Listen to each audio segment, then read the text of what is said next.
Episode 271, Taking the Blame. Saul was surprised to hear Julian's voice on the other end. But from what Alex had told him, Julian and Chris were working together.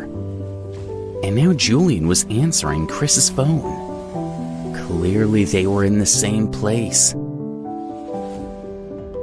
"I've taken care of the security guards," Saul lied.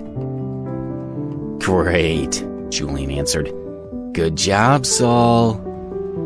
He sounded happy and relieved. "Are you at the hotel now?" "No, we're at my house. We're just having some fun." Julian paused for a moment before continuing. "Saul, you've done well. As a thank you, you can join us if you want. If not, then more for me." With that, Julian hung up the phone. Saul turned to Alex. "They're at Julian's house." "Take me there right now!" Alex shouted. He couldn't contain his anger. Saul didn't dare protest. "All right. My car is outside. I'll take you there." Alex followed Saul out of the building.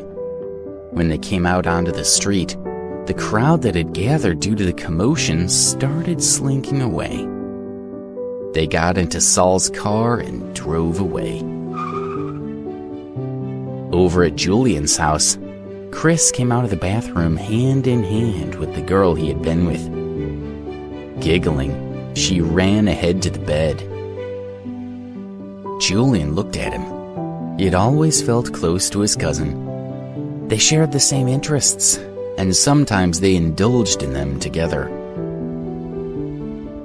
"Was that my phone ringing?" Chris asked. "Was it Saul?" "Yeah, it was Saul," Julian answered with excitement. "The security guards are taken care of." Already? Chris was a little surprised. He trusted Saul to deal with things, but it had been less than 2 hours. The timing seemed off. "It's done!" Julian exclaimed triumphantly. He didn't have any doubts. He glanced at the girl on the bed.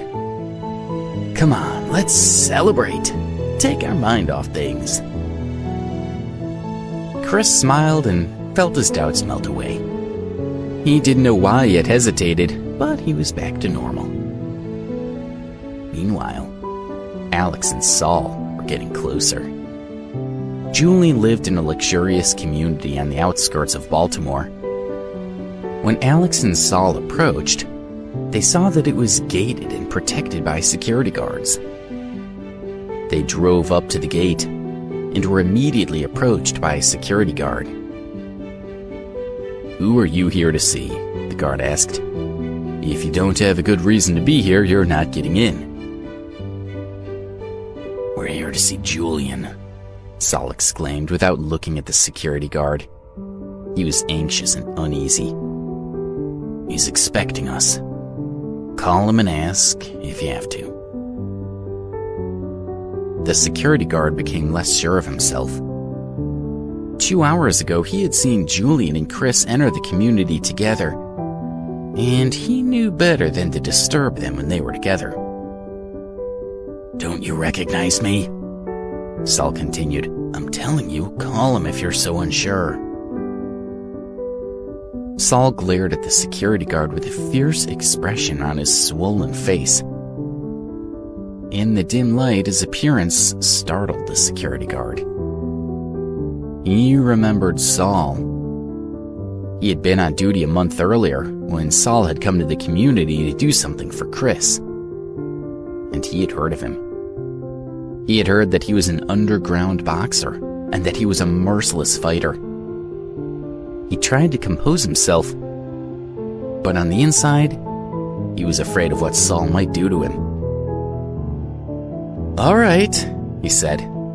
"Just calm down. You can pass."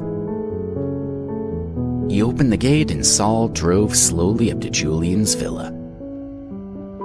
Inside, Chris and Julian had just finished their little celebration.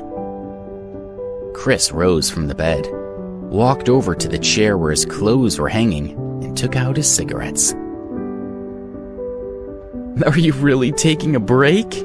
Julian asked merrily. "The night's still young." Chris sat down on the chair, put a cigarette in his mouth and lit it. The breeze from the window was cold. He got up and went over to close it when he suddenly froze. Outside, a car was coming into Julian's driveway. Saul's car. Chris grew nervous and stepped behind the curtain, watching closely what was going on below.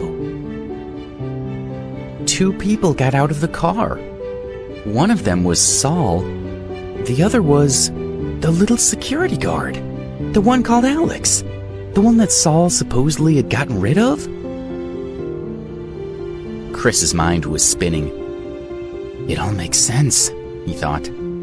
Saul lied on the phone before, and he lied because someone was threatening him. That someone must have been Alex. But how could Alex threaten Saul? He couldn't. Saul must be in on it. "Hey, Julian!" Chris exclaimed as he walked back to the bed. "What?" Julian asked. "What's wrong with you?" Before Chris could answer him, a loud bang rang through the house. It was the sound of the front door opening and shutting. Julian also heard it, and he rose from the bed in surprised anger. Chris forced himself to calm down, walked quickly over to Julian and whispered to him, "Whatever happens, follow my lead." Julian looked confused. The sound of footsteps came from the hallway. They came closer and closer. Chris and Julian stood silent, staring at the open doorway out into the hall, and Saul and Alex gradually appeared. The girls, who had been lying still on the bed up until this point, sat up quickly and hid under the bedsheet. Julian grew as pale as a ghost. "Saul, I don't know what's happened, but you better deal with this little prick," he shouted angrily. Alex could tell that he was frightened. Saul lowered his head and didn't answer. He knew that he couldn't take Alex on even if he wanted to. Alex looked at the two naked men and smiled. "Are you celebrating?" "What do you want?" Julian shouted and stepped warily away from Alex. "What do I want?" Alex responded. "If you were me, what would you want to do to you?" "Look, I really don't know anything about it," Chris blurted out. "I had no idea he would try to kill you." Saul and Julian were both taken aback.